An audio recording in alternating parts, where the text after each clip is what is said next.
Sí, la primera cuestión me gustaría un poco que te presentaras. ¿Quién eres? ¿Qué profesión tenías? ¿Qué haces en España? Me llamo Julia Tarán o Julia Tarán. Soy rusa. Nací en San Petersburgo cuando aún era Leningrado, hace muchos años. Llevo aquí en España más de 20 años. Llegué aquí a finales de los 90. Me dedico a la interpretación, soy intérprete de conferencias, porque en Rusia me licencié en la filología hispánica y desde hace 3 años me dedico al activismo y hemos fundado, soy vicepresidenta y cofundadora de la Asociación de Rusos Libres, que promueve los valores democráticos y que reúne a todos los rusos críticos con el régimen del presidente Putin y con la guerra. Sí. ¿Me puedes definir qué es Rusos Libres para alguien que no conozca y que no sepa? Rusos Libres es un grupo de ciudadanos y oriundos de Rusia y de la antigua Unión Soviética, en general de toda la zona ruso parlante, porque en nuestra asociación no solo hay rusos, también hay ucranianos, también hay gente de otras nacionalidades y otras etnias. Casi todo lo que nos huye es que hablamos el ruso y nos preocupamos por el futuro de esta parte del mundo. Y queremos un futuro mejor. Consideramos que la situación actual es insostenible, es inadmisible, que Rusia ahora mismo está usurpada, el poder en Rusia está usurpado, en Rusia gobierna no un presidente electo, ni un gobierno electo, sino gobierna un grupo criminal que usurpó el poder en base a asesinatos de los opositores políticos, de los candidatos, posibles candidatos a la presidencia, y en base a la manipulación, la desinformación y la propaganda de la opinión pública.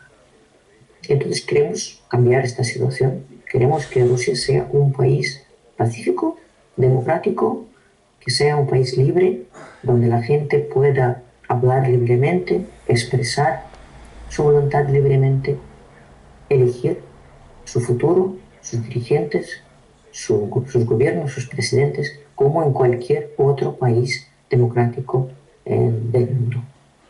Y te querría preguntar un poco en términos organizativos, ¿en qué países estáis y cómo operáis? ¿Os manifestáis todas las semanas? Un poco dónde operáis y cómo lo hacéis. Nosotros, nuestra asociación, solo está en España. Estamos constituidos en España, tenemos grupos de activistas en más de 8 ciudades ya. Tenemos grupos en Barcelona, aquí en Barcelona, en Madrid, en Valencia, en Alicante, en Santa Cruz de Tenerife en general, en Gijón tenemos un grupo, en Asturias, en Bilbao tenemos un grupo. O sea, van apareciendo grupos, cada día van apareciendo grupos nuevos. Y entonces, lo que hacemos normalmente es, claro, acciones callejeras, es lo más visible, la parte más visible de nuestra actividad, pero también hacemos otras cosas, como por ejemplo tenemos canales de YouTube, tanto en ruso como en español, para hacer contrapropaganda, que son canales donde explicamos la verdad sobre todos los acontecimientos que pasan en Rusia, explicamos la verdad sobre estos acontecimientos. Ya luego puedo enviarte el link a nuestro canal en español, se llama Los Apuntes, y intentamos cada semana, cada 2 semanas, hacer una entrevista con alguna personalidad, algún político, algún periodista, o grabar un reportaje o hacer un programa dedicado a algún acontecimiento, a algún evento de la actualidad que está pasando en Rusia. También intentamos trabajar con la opinión pública, con los políticos, tenemos relaciones con diferentes partidos. Por ejemplo, fuimos a la base del Partido Popular en Madrid, tuvimos una reunión con ellos, luego fuimos al Congreso, conocimos al diputado, el portavoz del Grupo Partido Popular en el Congreso de España. También tenemos relaciones con partidos de izquierdas.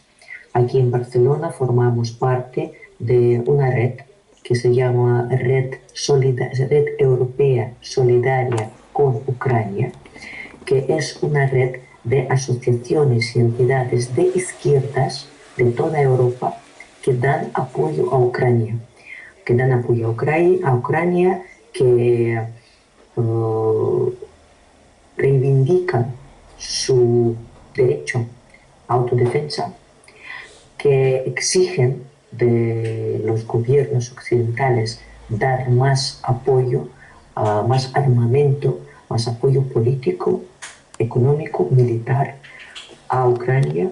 Y nosotros formamos parte de este grupo, trabajamos mucho con los sindicatos catalanes, con los partidos de izquierdas catalanes, con los anarquistas, etc. Pues y claro, desde luego hacemos también acciones humanitarias, ayudamos a Ucrania. Cuando empezó la guerra hicimos varias campañas y varias iniciativas de ayuda a los refugiados, creamos puntos de recogida de ayuda humanitaria, creamos cursos gratuitos. Yo personalmente, durante 4 años, di clases para grupos de castellano de refugiados ucranianos. Tenemos grupos de psicólogos que dan apoyo psicológico a los refugiados ucranianos. Realizamos campañas de recogida de fondos ahora tenemos una campaña muy amplia, global, para comprar generadores eléctricos y equipos de electricidad para recuperar las infraestructuras energéticas destruidas por los bombardeos rusos. Ya sabemos que ayer Ucrania vivió el bombardeo más atroz, más feroz de toda la guerra, de la infraestructura energética. Ahora Kharkov, Odessa y otras ciudades están casi sin luz, sin agua, sin conexión, sin comunicación. Y entonces, claro, por eso lo que intentamos hacer es paliar los efectos de estos bombardeos y al menos abastecer los centros hospitalarios, las escuelas, de generadores eléctricos portátiles para ayudar a la población a superar esta situación. Sí, te quería preguntar, sabemos muy poco de lo que ocurre en Rusia, no sabemos ni las víctimas que ha habido en la guerra todavía, no sabemos cuántos soldados rusos han caído, desconocemos si la oposición se mueve, si hay iniciativas democráticas. ¿Qué noticias tenéis vosotros de lo que está ocurriendo hoy en día en Rusia? En Rusia lo que está ocurriendo es una dictadura. En Rusia no hay y no puede haber protestas políticas ahora mismo, porque ya sabemos que por salir a la calle con una hoja en blanco te meten a la cárcel por 5, 7, 8, 9 años. Entonces Putin lo que hizo y su régimen lo que hicieron es privar a Rusia de cualquier posibilidad de movimiento disidente, de movimiento de oposición. No hay oposición ahora en Rusia. Toda la oposición está enterrada, asesinada o encarcelada. Los líderes de la oposición están todos o en el exilio o en las prisiones. Entonces, claro, ahora ya se trata, yo creo que ahora ya podemos decir que se trata de una lucha entre la dictadura y el pueblo, porque los rusos, ahora ya está claro que los rusos no quieren esta guerra, no necesitan esta guerra. Entonces toda esta histeria propagandística de que el pueblo ruso apoya a la guerra y el pueblo ruso quiere luchar por su patria, todo esto es mentira y es desinformación. A nosotros nos llegan las voces de la gente la gente humilde de Rusia, y no solamente de la gente humilde, también de la gente que tiene recursos, empresarios, representantes digamos, de las élites económicas y culturales y de todo tipo. Ninguna de esta voz nos habla de que quiere librar una guerra, ni en Ucrania ni en ningún otro sitio. Entonces, ahora mismo la situación es que esta guerra la necesita solo una persona y su círculo más cercano, que es el Vladimir Putin, que no lo podemos llamar un presidente, porque no sabemos cuánta gente votó por él y si realmente alguien votó por él, porque no hubo elecciones justas, elecciones democráticas en este país. Entonces, creemos que tenemos que considerar esta situación así. Es la lucha de la democracia, del pueblo, contra una dictadura, contra un dictador que está manteniéndose en el poder solo gracias a las armas, tanto fuera como dentro del país. Y yo te querría preguntar, ha ganado las elecciones Donald Trump y parece que quiere apaciguar a Putin obligando a Ucrania a entregar territorios. ¿No tienes el temor de que asistamos a esto y le ayude a Putin a consolidar aún más su poder? ¿No tienes ese temor? Nosotros consideramos que es un grave error, gravísimo error.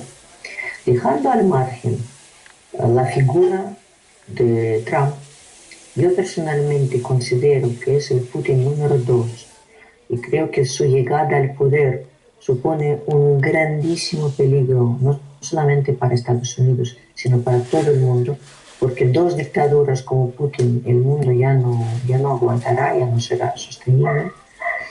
Pero dejando al margen todo esto, yo creo que tanto Trump y sus seguidores como los gobiernos europeos se están equivocando, pensando que se puede complacer a un dictador, que mediante negociaciones, complacencias, cesiones a un dictador se puede conseguir paz. Esto no es verdad, esto nunca ha pasado y esto nunca pasará. Una dictadura, un dictador para mantenerse en el poder necesita hacer guerras, guerras donde sea. A Putin le da igual Ucrania, le da igual el pueblo del Donbass, del que habla tanto toda su propaganda. Le da igual el pueblo ruso, le da igual el pueblo ucraniano, le da igual cualquier pueblo. Lo único que necesita este hombre es seguir gobernando. Y para esto necesita hacer guerras. Entonces, si ahora le complacemos, le cedemos territorios, negociamos con él, le dejamos una parte de Ucrania o toda Ucrania, da igual, lo que hará es que pasados unos meses, no durará ni unos meses, no durará ni un año, porque no se lo puede permitir un año de paz. Pasados unos meses, seguirá adelante. No sabemos dónde. En Asia, en Europa, no sabemos. Pero él irá más allá. En el Kazajstán, en Lituania, en Letonia, en Estonia, en Polonia. Y tarde o temprano, si no le paramos los pies, tarde o temprano caerán bombas aquí en Madrid y en Barcelona y en otras capitales de Europa. Sí. Luego te iba a decir también algo. Con respecto a la guerra de Ucrania, en los últimos meses se detecta un cierto cansancio por parte de Ucrania y algunos avances rusos. Y yo detecto también que en Europa ha decaído un poco el apoyo a Ucrania. ¿Percibes tú esta misma sensación? ¿Lo percibes así? Desde luego, después de 3 años de desastres, de tragedias, de muertes, es imposible mantener el mismo afán de seguir luchando. Es normal que la gente se queme, la gente de todos los países, no solamente en Ucrania. Yo creo que aquí hay gran parte de culpa nuestra. Hablo nuestra como representantes, y yo me considero también representante ah, de la opinión pública, de la comunidad internacional occidental, creo que hicimos muy poco para ayudar a Ucrania.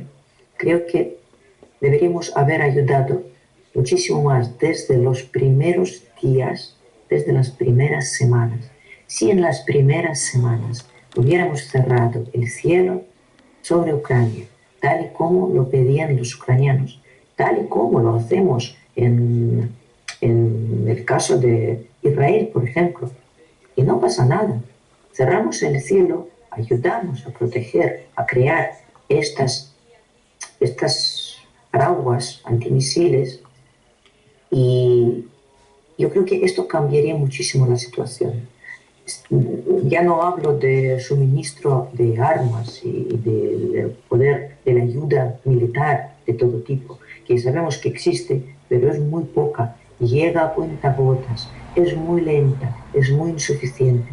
Y también hablo de la mítica prohibición de atacar el territorio ruso con los armamentos occidentales. Ahora, gracias a Dios, parece que esto al menos ha cambiado después de 3 años, y a Estados Unidos, el presidente Biden ha dado su permiso a atacar a los objetivos militares en el territorio ruso. Creo que no en todo el territorio ruso, sino solo en los territorios fronterizos cercanos del frente, en las regiones de Kursk, de Belgorod. Pero esto deberíamos haberlo hecho mucho antes, porque sabemos que todo el abastecimiento de municiones, de combustibles, esto se produce desde el territorio de Rusia. Y claro, si podemos destruir estas bases de petróleo, estos depósitos de petróleo, de diésel, de combustible, de los arsenales, claro, podríamos ayudar a Ucrania a ganar. Que nosotros hablamos de la victoria de Ucrania, nosotros queremos que Ucrania gane esta guerra, que no la gane Putin, porque si la gana Putin, él podrá demostrar a los oligarcas, a los grupos de intereses que él maneja, que él controla, que él sigue estando fuerte, y seguir controlándolos, porque Putin creó un sistema totalmente mafioso, es un sistema copiado de la estructura mafiosa, cuando hay diferentes clanes, diferentes grupos de intereses que están en conflicto entre ellos, pero siempre tienen el árbitro, digamos, supremo, el capo, que es el presidente Putin en este caso. Entonces, mientras el capo demuestra su fuerza, estos clanes se someten a él. En cuanto empieza a debilizar, los clanes empiezan a salir desde su control, y claro, entonces este capo cae, o sea, todo el régimen se desmorona. Yo creo que también los gobiernos occidentales tienen miedo de esto, por eso no les interesa mucho que caiga el régimen de Putin, porque ellos tienen miedo de que cuando caiga Putin empezará una guerra entre los clanes, entre las regiones, entre los grupos de intereses, y en vez de un dictador con un maletín nuclear, tendremos a 50 o 100 dictadores con pequeños maletines nucleares cada uno. Y por eso tampoco tienen mucha prisa en favorecer al régimen de Putin. Pero nosotros consideramos que el riesgo de un Putin fuerte manejando todo un país es mucho más esta situación es mucho más peligrosa que varios clanes luchándose entre ellos. Sí, y como última pregunta, sabemos que el régimen de Putin actúa en el exterior y ha matado a disidentes o los ha envenenado, les ha echado polonio. Es una pregunta muy personal. ¿No tienes miedo que esta actividad te pueda crear problemas o amenazas físicas hacia tu persona o hacia otros? Nosotros, nuestra asociación, ya hemos sufrido las consecuencias de nuestra actividad, porque a nosotros nos han introducido en la lista de organizaciones no deseables, que claro, crea ciertos impedimentos, no digo problemas, pero ciertos impedimentos para nosotros, para actuar aquí, porque nosotros trabajamos aquí con los ciudadanos rusos y nuestro público objetivo son los ciudadanos rusos.